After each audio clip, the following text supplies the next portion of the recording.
নমস্কার, রাধে রাধে। কেমন আছেন সবাই? আজকে চলে এসেছি আমার এক নূতন কবিতা কুটিরের অনুভূতি নিয়ে। কবিতাটি পুরোটা শুনবেন এবং অবশ্যই জানাবেন কেমন লাগলো। ওহে কুটির কেমন আছো? অট্টালিকা কহে ডেকে। কুটির কহে ভালোই আছি, শুধু শরীরটা একটু গেছে বেঁকে। ভাঙন ধরেছে টালির চালে, কিছুটা তো গেছেও খসে। এখন যে কেউ নেয় না খোঁজ, তুমি ছাড়া দিন শেষে।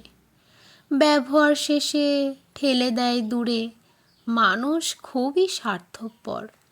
যখন তুমি ছিলে না অট্টালিকা, আমি ছিলাম প্রিয় ঘর।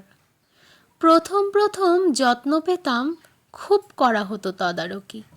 এখন আমি অযোগ্য স্থান, আমাকে পছন্দ আর করা যায় কি? গ্রীষ্মে জ্বলি, বর্ষায় যাই ভিজে, কঠোর হিম কাঁপায়। ঘৃণা না করে একমাত্র তুমিই রেখেছ তোমার ছায়ায়। অট্টালিকা কহে আমি যে বুঝি কষ্ট তোমার, আমরা যে বস্তু, কিছুই নেই যে আমাদের করার। আমিও হয়তো হয়ে যাব পুরনো, আসবে যখন নূতন ভবন। তবুও যে ওরা সন্তান সম, কটূক্তি করতে পারে না এ মন।